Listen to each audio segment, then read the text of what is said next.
Hey, listen, you know the drill. Get up, stand at the position of attention, and say happy birthday, Marine Corps. You look too pretty to be 241 years old. Hey, this is Robert Graves. Thank you for checking back in with me. This is You're the Vet. I am so honored to have you guys be a part of the Marine Corps birthday with me right now. And I am introducing to you a guest, a friend of mine that I just recently got to know very well through some work that we're doing together. But Christina Silva, the executive producer and host of the Christina Silva Show on LA Talk Radio and the founder of CRS Productions and Camies to Civies, a nonprofit that's committed to educating our veterans and saving homes and saving lives of military personnel, law enforcement, and their families. Christina joins us as a U.S. Marine vet herself, and not only is she a U.S. Marine vet, she also is a veteran advocate, and this person that you're about to hear today is just a phenomenal person. Just one of those people where you wonder, where do you get this happiness and the energy? And I feed off of her, and she's just crazy amazing. But why I have her on is she has this amazing story about her own transition, and she brings a piece to the puzzle that I never really thought about incorporating, because I never thought about splitting veterans up between men, women, or even racial diversity. So she brings a new layer of transition to the conversation, and she talks about getting through her own transition with her story through empowerment, transparency, gratitude, humility, and most importantly, faith. And the thing is that listening to this interview with Christina, you would never know that she's never had this conversation with somebody other than myself and her closest personal friends and family. But she's on my show to share with you, the veteran community and the veteran allies and anybody who's listening, her story for the first time. So I am just beyond elated and honored to have her here and open up. I mean, it means the world to me. So I'm going to jump right in. Happy birthday, Marines, and happy Veterans Day tomorrow. So everybody out there, keep doing what you're doing and find the good fight. There are people out here with your best interest in mind, and this is You're the Vet. Enjoy. Christina, welcome to You're the Vet. It's been an honor because this is the special Marine Corps birthday edition. So from Marine to Marine on the Marine Corps birthday, happy birthday. Why, thank you, Robert Graves, fellow Marine. What an amazing honor. Thank you for having me. It is the Year of the Vet, and every day is Veterans Day. Every day. I like when people say, this year? Every year. So every year is the Year of the Vet. And it's a pleasure because you've given me the opportunity to be on your show, and which is syndicated, and tons of people, thousands of people turn into it. And so I feel honored to have had that opportunity. And I wish I could give you the same platform, but I am still elated that you're here. So welcome. This is so great because it's all about the different platforms that are available to express our emotions and dedication. In fact, we're broadcasting live from a veteran service organization at this moment. That's right. That we reach out and we are a crisis hotline in different ways because each veteran needs to be attracted and treated with unique and special hand-to-hand, face-to-face human contact. So thank you for having me and having the courage to give me your freedom beard. So I apologize for the phone if you're listening to this right now, but like she said, no, for the American Legion Post-Crisis Hotline. we're sitting where the magic happens, where vets come to gather. So you're right. I shouldn't be apologetic, right? So we're in the commander's office, and it's 12 at night, getting this done. So I asked you to come onto the show because I know that you're a veteran that's had your journey, a very deep and meaningful journey into where you are today, from leaving the Marine Corps and the years it's taken you to build yourself up to where you're at. But before we even get to where you're at, why don't you give us kind of a general background. Where were you and who were you before the service? Well, I am a sibling of 4, and we are a very renowned French Creole family from New Orleans, Louisiana. My dad served in the Army. My mom has birthed 4 children, and my brother and I are actually Irish twins. So out of 4 kids, I'm the same age as my brother every year. So you remind me of an Irish twin, because when we met, we just connected. And so when you learn about being multiracial and you're from the Bayou, a very special thing about Creole, the essence of being multiracial and multicultural. So we grew up, we were the brown family on the block in one of the most elite neighborhoods called Gentilly Woods in the 9th Ward of New Orleans, and we grew up knowing that we were different. And so it's funny because my dad, he was more Spaniard looking, very Indian, very red bone, and then my mother is very pale. And so they put white on my birth certificate for my race. So were you that pale at birth? Well, actually, I was not so pale. I was red bone with like straight hair when I was born. And at the hospital that I was born in, which is a very iconic hospital, AP2 Road, they made a mistake based on my hair and my looks that I was a white baby. Isn't that amazing? You could have been stolen. I had to get another birth certificate to join the Marine Corps. Oh no. It still says white though.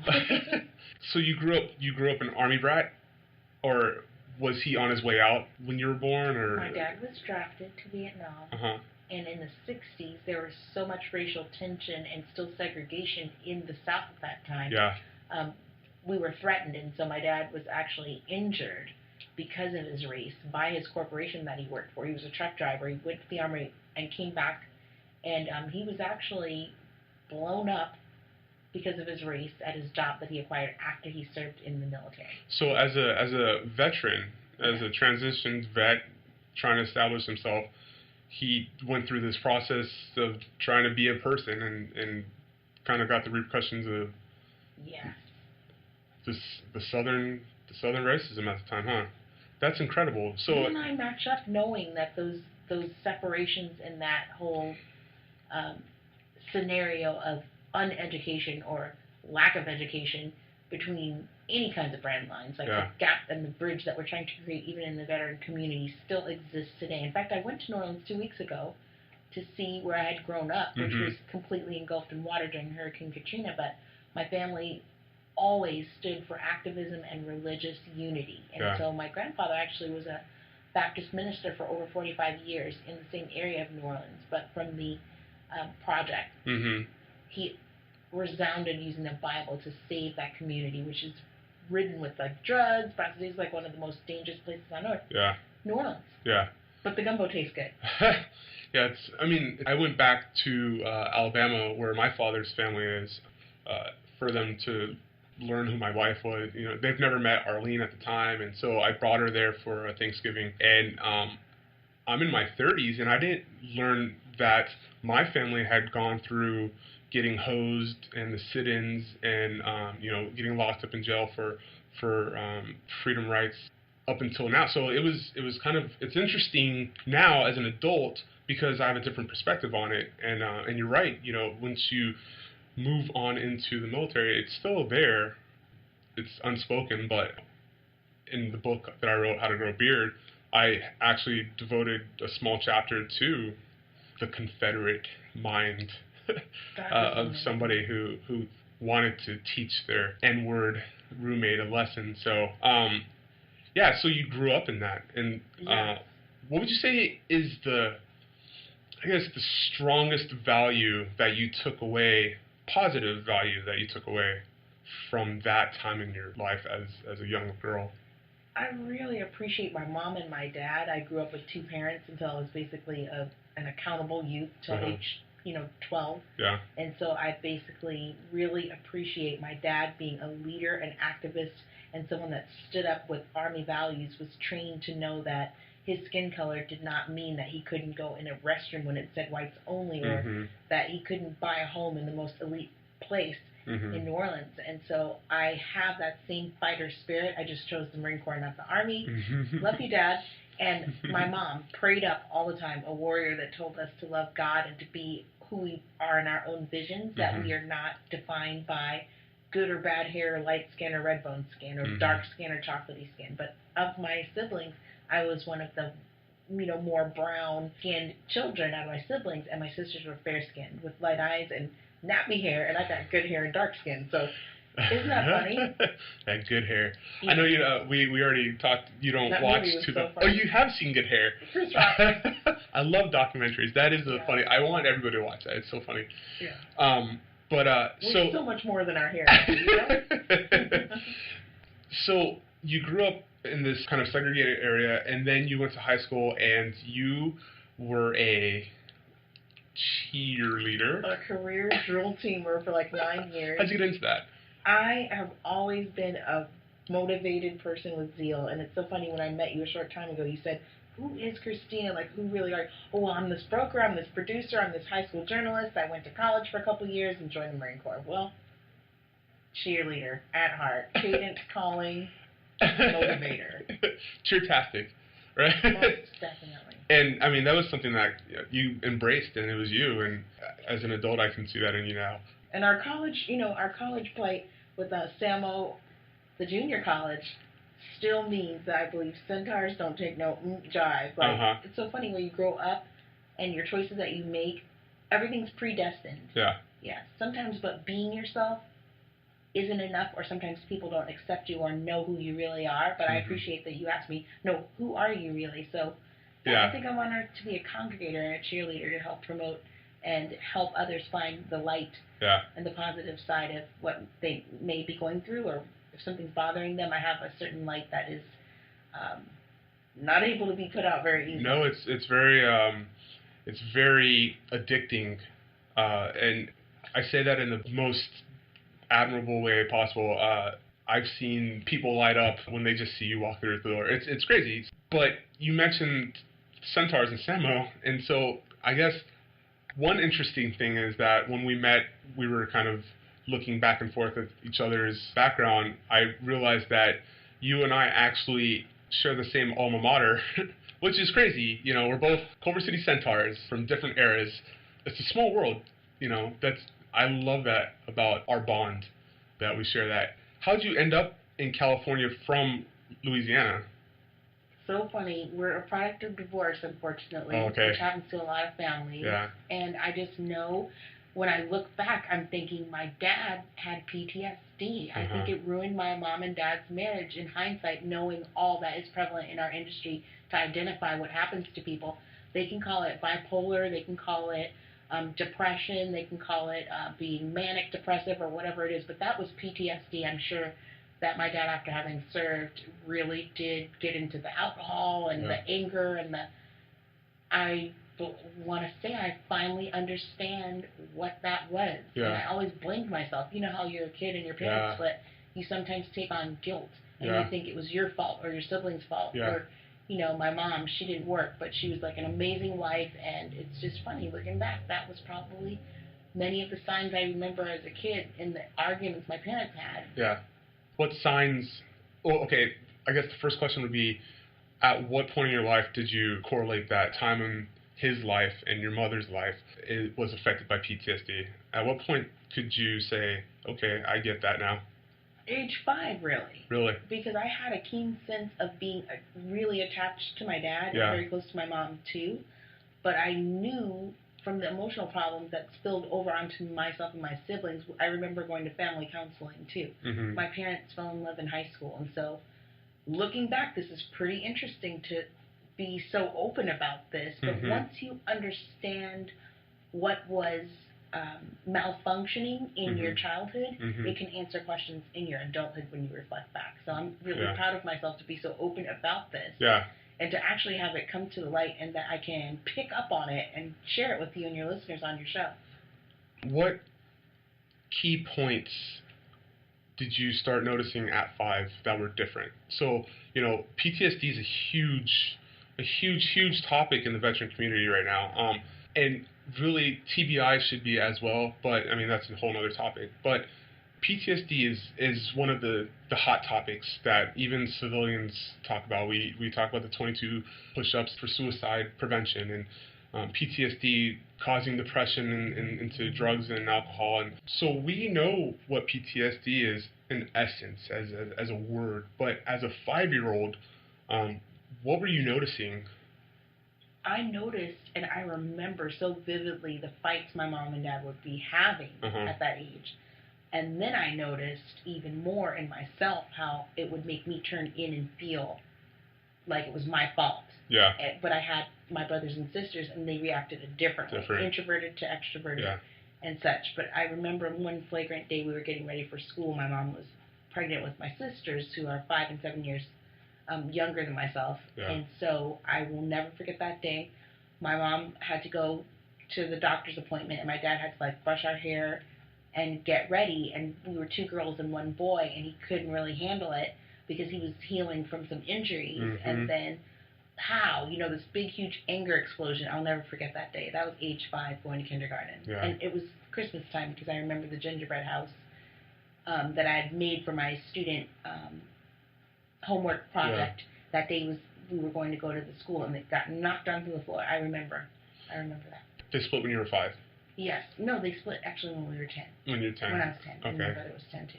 Yeah, I know about that process because 5 years from age 5 to 10, seeing the it every day increased, and so yeah, it's the same as PTSD. And back then, PTSD wasn't. It was misdiagnosed. A classification. And swept under the rug as just some average marital, whatever, domestic anger issues, and Very interesting. Yeah, I do remember my parents split when I was 4, so I remember taking a lot of that guilt and that self-doubt on myself. And how does that affect you growing up from the age of 10 and on up until you're a legal adult? I would have to say, for me, and it's really funny because a lot of people don't know how to take disabilities and make them capabilities. I think what I did was I overachieved to make up for what I thought I was less, or to make up for what I thought I was guilty of. I tried to overwork it or perform, and Marine Corps. Yeah. That really did take me over the hyper edge of being vigilant on what I needed to get done. So why did you join? Wow. Again, it's the elite service that's known for overachieving. It's the proud, and it was something that I knew if I could make that I would be able to independently stand for anything, that I could overcome anything and adapt. And that really did just automatically, like I said, predestined in a predestined fashion. The Marine Corps identified with the daring side of me being able to make it through the pain of, whatever in our, we're a product of what our life experience is as a youth, but then the Marine Corps can help to attract you to do greater things. And so I looked at all the branches, and I was still continuing my cheerleading career, and it was either become a Laker girl or go to the Marine Corps, and I didn't get picked for the Laker girl situation. But you tried out? 80s. Yeah. You tried out, I remember that day, red biker shorts, walking home from the failed tryout. Paula Abdul got it, I didn't. Oh, man, you could have made step by step. Met the recruiter, Culver City. I'll never forget that day. Where was the recruiter at Culver City at the time? Oh, my gosh. It was on Overland Avenue and Venice Boulevard in the shopping plaza that still exists with Ralph's. Where that Ralph's is? Yeah, by Best Buy. Okay. Yep. It was on the corner by the, today it's known as the Mexican restaurant. Yeah. La Salsa.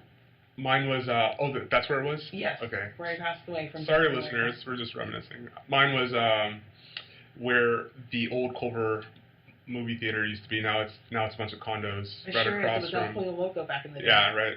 Mrs. Garcia's. Mrs. Garcia's, you're right. Flashback to the past. Isn't it funny how much we have in common? It's funny. It is funny. So, what'd you do in the military? What was your MOS? Wow, we were going through an amazing time from service record books, they were known as, SRBs, into unit diary for computers in the late 80s and 90s, early 90s. So I served as an admin clerk for the first 8 months of my career, and then I studied and became an NBC clerk and also a performance clerk to write down all of our quals going to Desert Storm and Desert Shield. Okay. Did you deploy at all? I was going to go to a deployment for the first co-ed situation to Somalia and also to serve in the effort to keep peace in the Persian Gulf. And what happened was during the severe deployment training, my weapon malfunctioned and fired and injured my hand and both my feet. And that gets you back. That is another added guilt that I believe contributes to some conditions that I'm overcoming every day with not really actually being able to leave because I was injured in the process of getting ready. Explore that added guilt. What was the guilt that was added? Was it you let your service brothers and sisters down, or was it a personal guilt? In our unit, we had about 300 members that were a solid core team that made up the Marine Aircraft Group 16.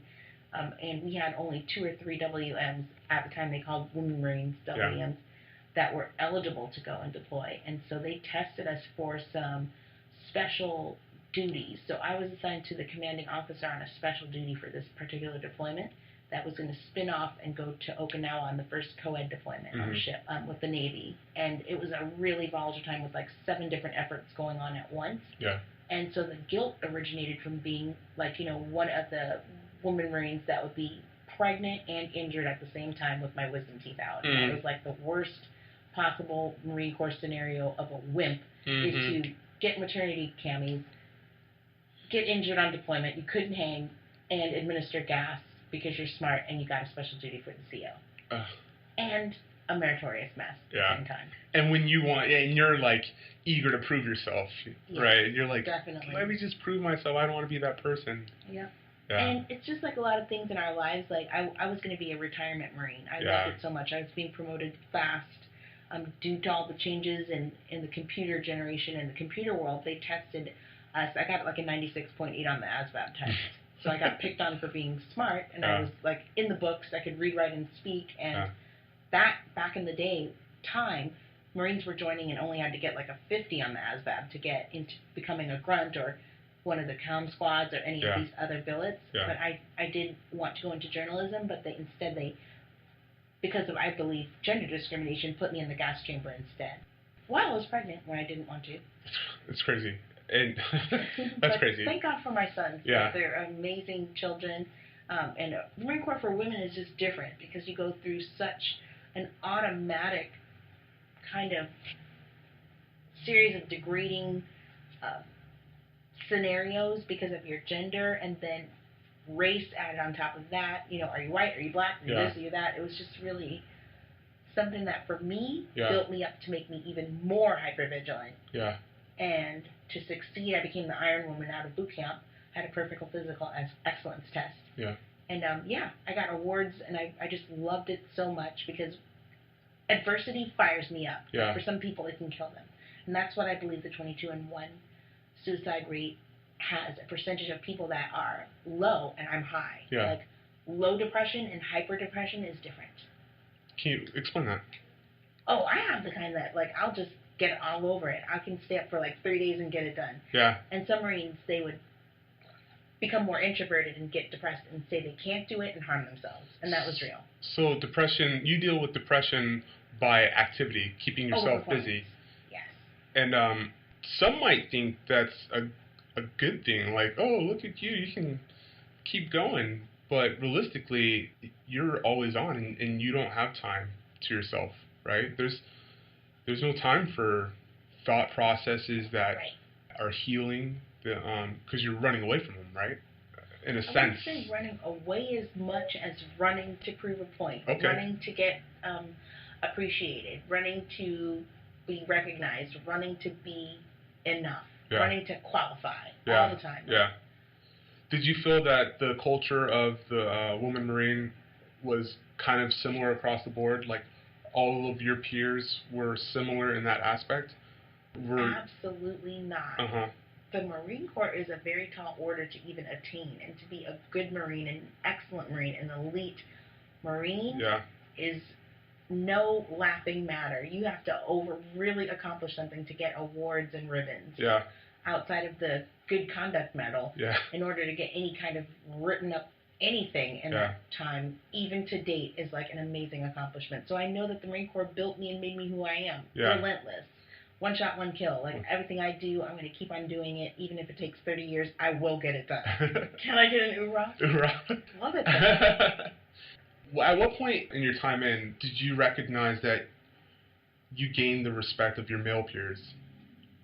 again, I would have to say in performing like on the range, in the swim qual, in the different feats we had to do, like carrying 17 sea bags and being mop geared down with a rifle. You know, the accomplishments to be equivalent to a man had to be with physical agility and also with mental capacity to endure. How did you set boundaries for yourself? I didn't. You're programmed in. You all become brainwashed to do whatever it takes. Yeah. And unfortunately, for me personally, I can't speak for every WM or every woman Marine, I was picked on because I was smart. Yeah. And that's always been, even since elementary school. When you're smart or when you're a nerd, you know, you get it sometimes. So outcasts matter. Yeah. It's outcasts matter. It's funny because I have always, my mom and dad separated when I was young, right? And it's funny you said that. When you're smart, you get picked on. So I would leave the California school system and go back to Alabama and go through the school system there and get bumped up grades or get asked to be on the academic team, or I'd forever be having to defend myself. And I don't think I ever acknowledged that it was because I was a quote nerd. I know that I got in fights a lot because I was biracial, and so I was called cracker in the black community, and I was called nigger in the white community, and so I did experience that. But yeah, I also say, because I had an ISFAB score, and my background is radar technician, radar repairman, and so as part of the air wing, and so I say we had to have been just as hardcore as the grunts and still maintain the brains, you know, so we had it double hard, and we were not seen as real Marines, and I get that, I get the separation. I did not initially think to talk about the woman Marine side, and I don't know why, because I guess I never compartmentalized, right? Whatever. I never group that difference together, even though it is different. It's a lot harder for a female in the service to make it, and I've seen it. I've seen people trash on women. I've seen women trash on guys to match up or to show better. I've seen women out there busting out 20 pull-ups and calling men bitches, and good for them. They're proving that they belong. But proving that you belong, does that take a toll on you? Yeah. She's shaking her head, yes, guys. I shake my head like it in my bones. Yeah. The fortitude it takes to excel as a Marine, it's all mental. Yeah. And because of my parents and my upbringing, I already had that mental background and that culture from when I joined boot camp. I came from a very faith-based and God-fearing family mentality and heart and soul about the way my dad was an activist. And I think that we are a product of our life experience. And for me, thank goodness, the hyper part of who I already was before I joined the Marine Corps only made me stronger. Yeah. It only gave me more courage. Yeah. It only gave me the right to endure what was being done to me at the place that I loved, that I joined because of the stellar uniform and, because of defeat. So I went from not making the Laker girls into the most elite organization on the planet with the few the crowd during 7 volatile times for peacekeeping, and I still would do it again. And I didn't realize the damage that it had done to me, and that being gender specific would mean that I would need special treatment to heal from whatever happened to me from my service time. I would still do it all over again, but 25 years later, I realized how much therapy I need. Yeah. And I can answer now, because of my diagnosis and my rating, that I'm more than just a diagnosis and a rating, but I have the affirmation of knowing that that wasn't correct what happened, and there is a resolve. Yeah. That's why I hope for the rest of my life, working with you, that I can help other people through this candid expose of who I truly am, who's the essence of Christina, that my testimony matters, and it's very powerful what's happening on your show today. Are you okay with talking about what happened? I mean, you've touched on it a little bit. We've touched on it enough to maintain the privacy that it takes to say the names and terms of the media that they give as okay to refer to MST, PTSD, depression, and other traumas. Yes. I did get a classification for all of that, and physical damage to bones and parts of my body and parts of the female organs have been injured that can never be replaced. So just to say how eccentric my life has been, and knowing that my dad was that activist and my grandfather was that preacher for 45 plus years, and my mother is still a praying Christian woman to date. She always says, I'm so proud of you and all my kids, Christina, but you are my Marine. What an amazing thing. Anywhere in the nation, internationally, when you say you're a Marine, it's not like saying you're a soldier, a coastie, a sailor, or an airman. Even though all of our U.S. Armed Forces are a joint task force of excellence, a Marine is like a special thing. What do you think? 1,000%, absolutely. Yes, you know, when you say, as in the Marine Corps, people will just, their faces change. You know, it's like, ooh. And then you kind of have that, like, edge against everybody. But I will share that there is definitely a place for others to come and bond with me about any of the topics that I can finally say are documented, and it has just, again, empowered me in a positive way. Now that I know what's wrong or what the military would actually write down that is compensable to me because of my service, I can be used and know why I went through such travail. It's because I can help someone else that has had that happen. And so it's just wonderful to know that I suffered the same thing, and that's why I'm in the community public role that I have been able to assume. It's just something predestined, and it's a foreshadow, like we had shared earlier, of what is to come and how many people we're responsible for affecting and for being open with our testimony. So any one of my fellow MST, PTSD, and multi-complex strain PTSD members out there, call a friend and phone me a new veteran crisis hotline, CRS, and the gravy in the house.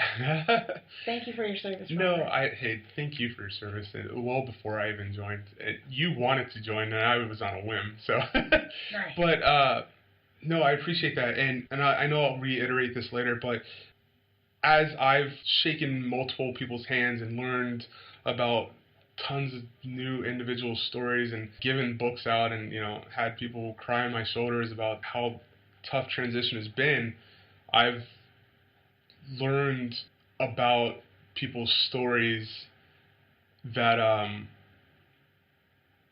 somebody from the outside could only understand by watching a movie or something. And what I do want to say is that for those of you who are still sitting in the dark and sitting in your thoughts, for those of you hurting, speak up and speak out. Anyway, what was power in the telling. Yeah, there's power in the telling, absolutely. So you said you wanted to be a lifer, as did I. Definitely. What made you get out? Injuries. Can you believe it? After all I achieved. I can believe it. And all I endured emotionally as a regular civilian, losing my dad, getting the corpsman to knock on my door with the coroner and say, hey, your dad passed away, and you're on 24-hour high alert, and you're lactating, and you have to get on a plane and take, notice that your father's passed away, and you get 24 hours to bereave, is an amazing strength of emotional, physical, mental, spiritual empowerment. Was this your first or second son? When your dad passed? My first. Okay. My first son.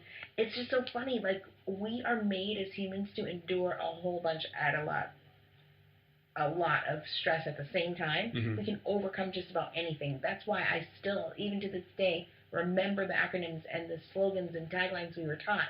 Adapt and overcome, you know? And suck it up and all these things that we learned. It really did help me to focus back then on the mission at hand. Like, you get your orders, you do the bereavement time, and you come back. You know what I'm saying? Yeah. You didn't have a chance to wimp out on anything. You had to, rise to the call and transform. In any instance, if you get an order to change this or do that, you were ready to do it. I really appreciate that about the Marine Corps, what it taught me. Yeah. But later on in life, it comes back to you. It does. It does. Sometimes in bits and pieces, or sometimes all at once. Consider in-processing and out-processing. And, rewire our brains before we get out. Thanks to your book, How to Grow a Beard. There's a way to start early on that transition process. It's funny you say that, because I just wrote down learned behaviors that we learn in the service, like suck it up, right? The parent community is kind of teaching us to stop saying be a man or man up, these sayings. And so when we learn this in the service and then we take it out and we start failing, have you seen how that affects other vets? When they can't live up to that suck it up moment, when they're in so much pain and like, I'm not going to the BA to get seen because I'm a hard charger, you know? How have you seen that affect people? How has it affected you? Having to be strong, having that mentality of I am the biggest, baddest bitch in the world right now. You know what I mean? Not to call you a bitch, but you know, you get what I'm saying. When because you come don't out, want a piece of this. hey, you know, when you come out feeling invincible, yeah. and you're like, I have to live up to all these things I learned, rub some dirt in it, all that stuff. How does that affect you on the outside? Wow, it is multidimensional. It affects you in so many ways that you have a sheltered foundation that the military offers you, from everything from housing to health to employment to education, and then bam, one day you get your SEPS pay. Take that baby knapsack and get the heck out of here. Yeah. And so if, again, you don't have the natural innate culture that was given to you from your childhood, whether it was a broken childhood or not, yeah, you can automatically, instantly lose everything. Yeah. Camaraderie, physical, mental, social, and spiritual backing is like gone. There's an immediate separation anxiety anyone that served one day on active duty feels. Yeah. The promise is gone to adapt and overcome, or to got your six, no better and left behind. Yeah. And so if you don't have a support system, thank goodness for all the veteran service organizations, and you don't have the courage to reach out, that's where the danger zone comes. Yeah. But I'm so thankful that I knew inside my own self my core values, faith in God and the spiritual goodness of swallowing my pride, because the Marine Corps doesn't teach you to have humility. It teaches you the opposite, but you really have to humble yourself to let yourself ask for help. Yes, absolutely. So it took me about at least 10 years to ask for help, and I was married at the time with a child, and I was married in the Marine Corps. I wanted to mention it ruined my marriage. It ruined a marriage because everyone used to tease that I would wear the pants in the family. But when I got out of the Marine Corps, the postpartum was hitting at the same time. So, I mean, I was really given a lot of hurdles and tests to overcome. But again, even today, looking back now, I can relate to so many others that may have gone through even more travail than I did. Mm-hmm. But I qualify to reach out to those in that audience as a community responsibility that went through something similar, less or more than I have endured. Yeah. It's really important to know you, even though you're a male Marine and I'm a female Marine, that when we go out on this tour to manifest help to someone else, it's because we are unafraid to share and be transparent about the pain, the embarrassment, the humility, the failures, the secondary PTSD. Yeah. That's a huge area where our dependents are affected, and our family mates and friends, they get a lick of PTSD from each one of us. Absolutely, 1,000%. There's just such a greater problem than the 22 and 1. Yeah. It's our kids and our youth that are affected until we're diagnosed and taken care of properly. Yeah, absolutely. I love you, my sons out there, and my family mates. She does. She absolutely does. Even this healthy conversation, it's a first time for me, so you're getting the down and dirty, up close and personal. See, I'm so happy. I am. I promised the whole world I would be transparent as much as possible, and being a public figure like you, I'm sure the haters out there are going, wow, she's doing a tell-all with Robert Graves. No, I think that transparency, there's strength in transparency. And the more transparent you are, the less somebody can hold over your head. Obviously, you want to keep some stuff to yourself. And I'm not saying you specifically, but you as a general term. But even before I wrote the book, I had reserve because the book is very about me. It's about my transition and my beginnings and then who I am and where I'm at today. And I had skeletons in my closet where I had to talk to my wife and get these skeletons out just in case. I had to be very transparent, which was a very big fear of mine. And I love my wife because she's my backbone, and she took it like a champ, and she said, it's okay, but that's in my own home. So yes, for a public figure like yourself to go out there and stand in front of a group of people and say, I have been in this situation, I understand it, let me share it with you, is a gift. And I'm sure that so many people who have never thanked you, thank you every day.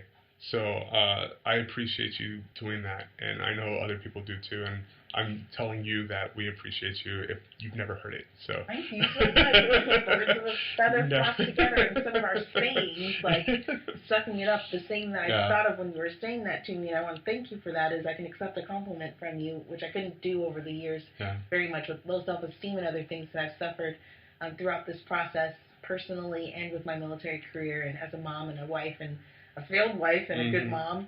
I want to say the tough love aspect of what the military gives us all makes us less than emotional to our kids. So I have grown up with 6x6 parameters on my kids, a little bit overbearing. I hope it doesn't backfire one day. I wanted to say, too, that we are the company we keep, and to whom much is given, much is required. So I want to thank God and honor him on this show, that God bless America on this pre-election day, on this birthday Marine Corps Day, November 10th. 1776 in 2016, Semper Fi, oorah to all the Marines who have served, ever served, will serve, and who've paid the ultimate sacrifice, along with all of our military members. Yes, absolutely. Defending our freedom on this very volatile evening. The real heroes. Heroes. Most definitely. So, kind of tapping back into transition and wrapping the transition up, were you ready for transition? How did you get ready for transition? I went into it in the blind, not even knowing what a transition was. I was in such a whirlwind of remembering, where am I going to live? I didn't have enough money to move in. How much time did you have? In-laws. I had 2 weeks of separation time.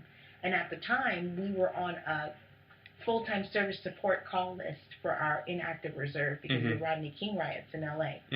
So I joined the military from California and got released from the duty station in California, luckily, but the Rodney King riots were going on. So I did a special help at the market, letting 10 members in and out of the market at the time. We had joined together with the National Guard back then.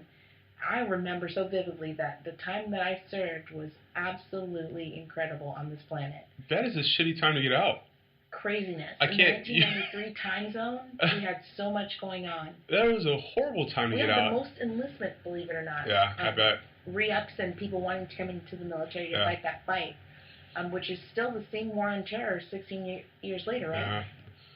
Was there a mentor? Was there somebody to point you at least into the right direction? My original Marine Corps recruiter, shout out to you and God bless you and your son, Lloyd Mizell, is still my friend to date, and he goes to a lot of Marine Corps balls too, so I want to honor my recruiter. He is an upstanding man, a New Yorker that put me in the Marine Corps in Culver City.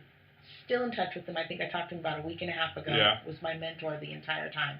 He still commands excellence out of me, and we're still Marines today. He's done many, many years in the Marine Corps, and I just want to thank him for even knowing my kids from age 0 to 25. So he gave you some guidance. And thank you, Master Sergeant Marcel. Thank you. Or else I wouldn't be here with you right now. Who's the new year recruiter, by the way? He was Sergeant Ruiz. Will you never forget? I'll never forget him. In fact, when I went to Mtissa in Pendleton, I was stationed there in 2004. I ran into him, and he was a DI. So he went from recruiting duty to drill instructor duties, and he was a staff sergeant at the time. So we shot the shit while he was messing with some recruits. It was pretty funny. But he was a slick guy, Latino, like heartthrob, slick back hair. All the girls at high school wanted to be. He was that guy. So silver tongue, super cool guy. But he also told me that I went in there. I was like, I want to blow shit up, and he's like, good to go, let's go.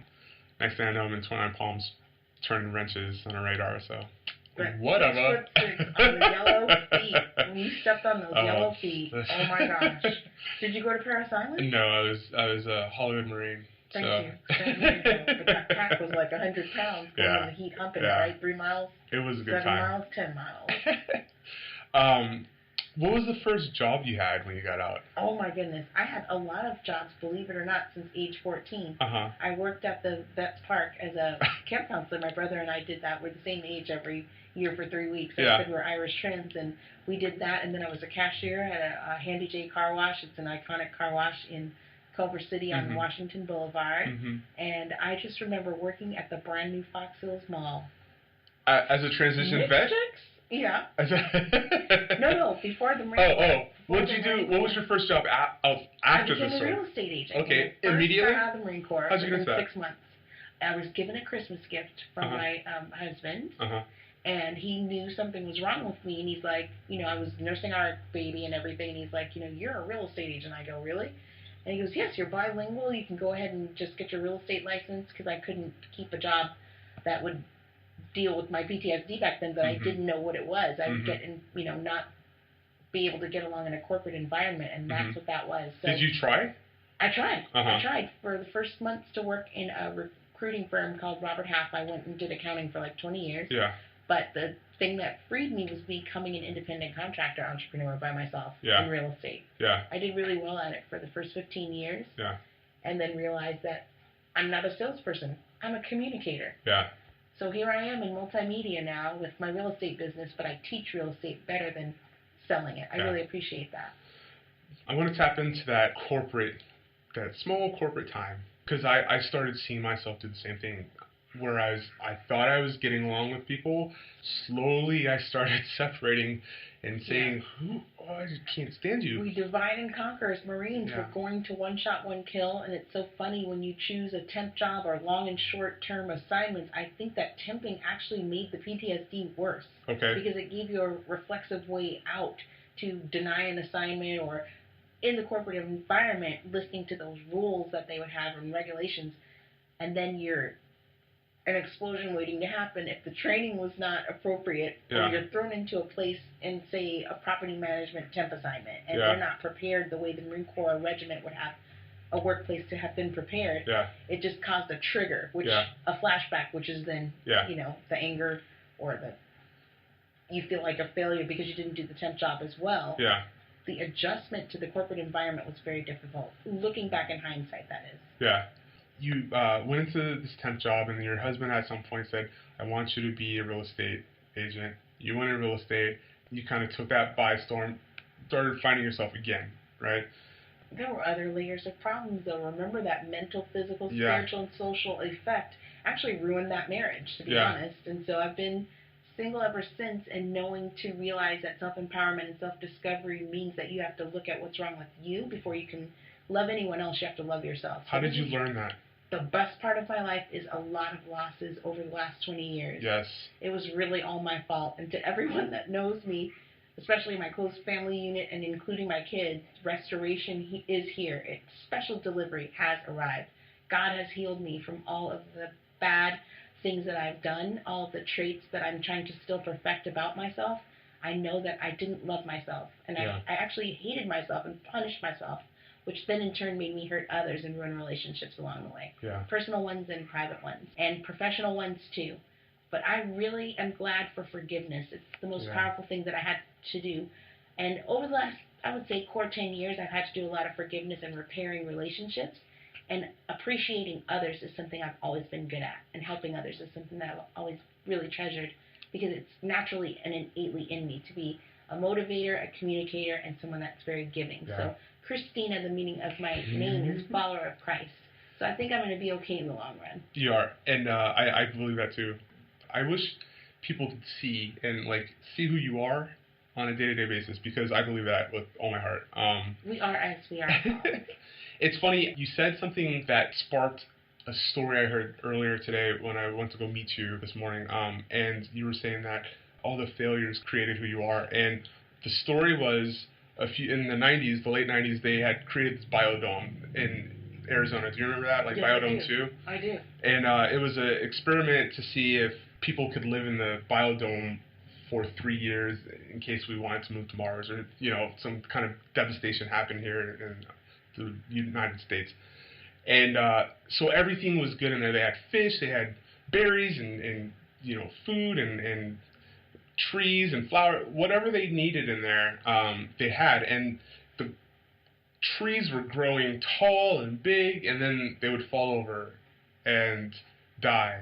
And then these trees would grow tall and big, and they fell over and die. And they lasted 2 years, but the scientists were trying to figure out why are these trees growing so tall and big, and then they're falling and dying. And they came to find out that it was this biosphere had no wind, right? And wind, the stress of the wind on the tree, pushing it, swaying it back and forth, creates strength, right? The stress creates strength. And I was like, man, that is a great freaking story. The stress creates strength. And so that's how I see you today. The stress of these years of just anguish and pain has created that person that you're able to be today. So take that and think about that. Marinate on that tonight. So marinate on that. Well, meditation, and everything. Another trait that I want to share with everyone is that transparency, and there's something really powerful about admitting out loud to someone your inadequacies, your shortcomings that help you find the stress and the strength. Yeah. And the more that you are able to self-reflect and self-construct, yeah. then you won't self-destruct. Yeah. And so we hope to be living by example and to be living sacrifices, and we're all not perfect. Yeah. We're all sinners, but we're all saved. And we can so believe that by connecting like we are on the radio, we can inspire someone else to know that there is a God out there hoping for all of us to become who we're supposed to be in our calling and purpose. And like that tree that will wither without the wind, we call that the Holy Spirit in my beliefs. Mm-hmm. The wind beneath us when we breathe in and breathe out is gratitude. We should just be grateful for everything that we have. Absolutely. And also look to share with what we have so that we can multiply. Yeah. When you have a handful of something and you give some to someone else, there's more room for you to receive back. So that's beautiful. I just hope that this giving and receiving time on your show will empower, enlighten, and to awaken someone else that they can do it too by listening to our story. And that's the purpose of the show. What do you have as the best advice for transitioning service members now? Transitioning service members, hear ye, hear ye. Mm-hmm. The best advice on the planet is to smile at someone else that looks like they're hurting as much or more than yourself. If you concentrate on volunteering and getting involved in an organization that does what you love, like pets or music or feeding the homeless or helping the less fortunate or getting into a club, when you start giving, you heal your own self because your attention is taken off what is bothering you. Mm-hmm. So the best advice I can say is volunteering saved my life, and I'd like to give a shout out to Uncle Vinny and Kathy and John Tesh for letting me know volunteering is cool. Mm-hmm. Volunteering has saved my life. Yeah.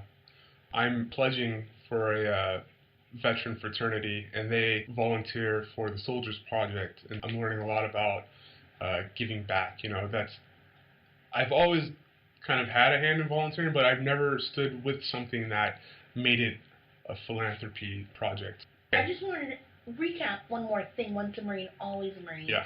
And how volunteering activates something in each one of us. It's the need to be wanted, needed, and to fulfill something is to belong somewhere. So volunteering does do that. And so I did create my own foundation now with my family mates. It's called Camies to Civies. And so I'm always that Marine in my camouflage uniform, but I'm still that civilian that needs to give back to the community the way that our military always does serve selflessly for our freedom. So Camies to Civies, you'll have to look with it the up. number 2.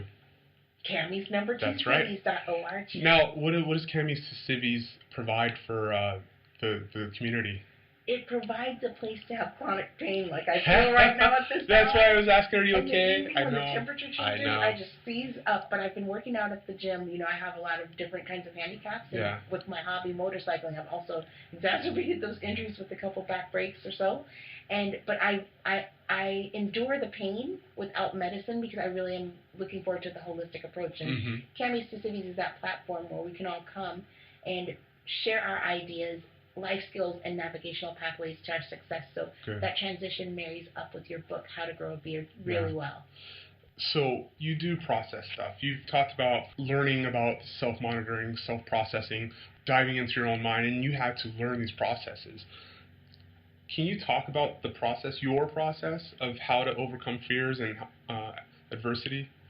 Most definitely. I have to give some credit to lots of mentors along the way, confidants that I chose neutrally. I would go really and ask for help, to be honest, to people that didn't know me. So they couldn't judge me or anything like that. And I found out about one group through my church that was an open forum, a strategic alliance church. It's called living word. And I went there and I met a person and met another person, and then I told a stranger about my story, and they were like, wait, have you ever heard of the DAV? And I just want to thank any organization that has contributed to my health, wealth, or to my demise, because that really did help me to reach out and find mentors, experts, and people that could not judge me to help me heal. So that pathway and process has been very long and arduous. It's been about probably 15 years for me to get to the fullness of my benefits. But again, I would like to share that process through my platform, Camies Civies, to make sure that I can share the resources with a friend. And so I know I've talked about the DAV to those listening right now. The DAV is a VSO, Veteran Service Organization, and I highly, highly, highly, highly, highly recommend that you tap into a VSO on your way out of the service. Even before getting out of the service, tap into them, because it's like taking yourself to the VA, except for you're now dealing with a much smaller group that cares about, how would I say it? It's allowing yourself to be served by a much smaller organization to do the same thing. And they'll help you with finances, or help you with your medical records, or for disabled individuals who want to get into sports. You know, the VSOs are just phenomenal in what they offer, and I still learn almost every day more and more and more random stuff, like pig hunting, random stuff, you know. And the importance of knowing who you really are. Like you asked me, I'm really a communicator. I branched into the entertainment industry after knowing that real estate sales, after a lot of psychological tests, was not my actual profession. And I want to give some real big credit to the American Legion, because that's another veteran service organization, VSO, that helps out with those veterans pursuing careers in film and television. In fact, we're here at the Post 43 of Hollywood, which this has been a haven for me for 4 years to try and discover, you know, how to make my talent flourish. So I appreciate that. There is another organization, the Salvation Army, that's amazing for veterans. They help with addictions and a place to live, and food and clothing and the more inspirational edge. And then don't forget about the local Airmen and Family Readiness Centers, the Marine Corps Readiness Centers for the families. There's somewhere to go, veterans out there, and all the listeners. Even if you are someone's family mate and you're related to someone that you care about that may need help, don't forget to reach out to the local VA and to the CalVet organization. There's a veteran crisis hotline. I want you to also tap into organizations or help for female clinics. Definitely. For our female veterans that have stayed with us this whole process, I want you to talk to them.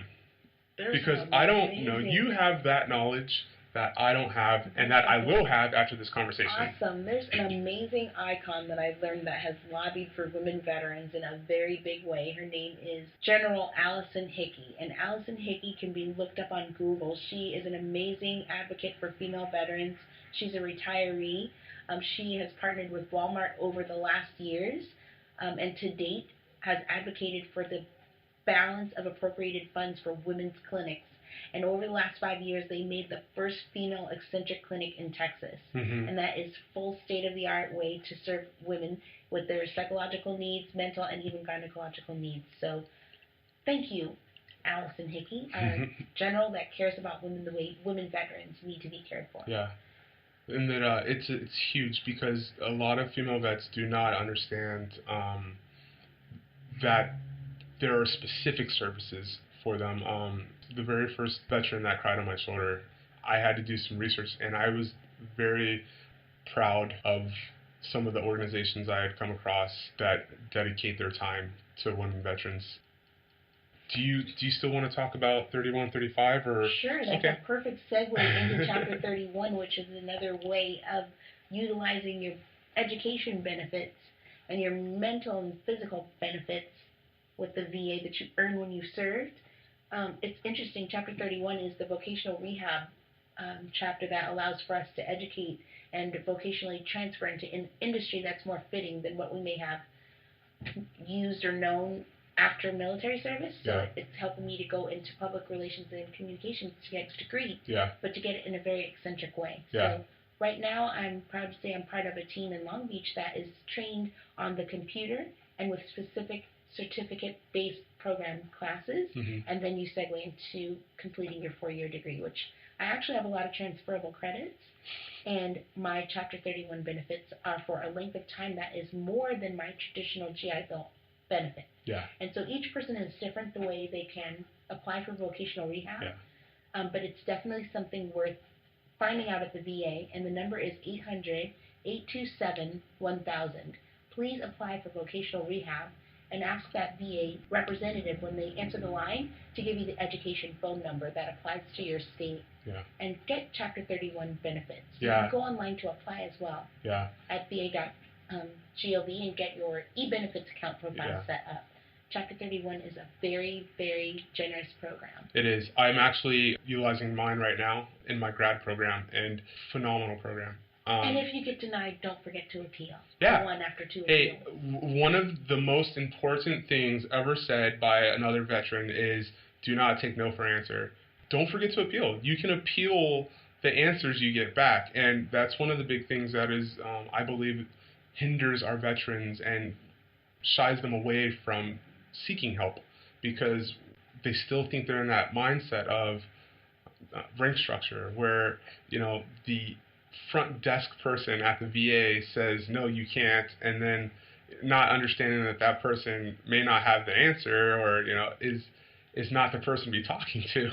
Definitely. They just take that and run with it, go back to the parking lot, and never go back to the VA. And, appeal it, and go to the VSO and have them help you. And once they say yes to you for your vocational rehabilitation Chapter 31 benefits, then you go after the benefits for your dependents. So proud to say that the VA has done a really marvelous job for my case, but it took, the better of 15 years to realize the benefits and endure the fight. Yeah. Endure the fight and get Chapter 35 benefits for your dependent eligibility. Yeah.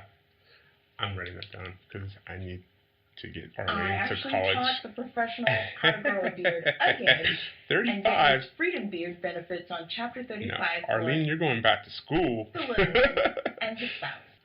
I had a blast. I know I could sit here for another hour and talk, but I want to thank you for taking the time through this day. It was an exciting day for us today, and I have enjoyed getting to know you on such a high level of person. And thank you so much for being so open today and so candid and so truthful and honest.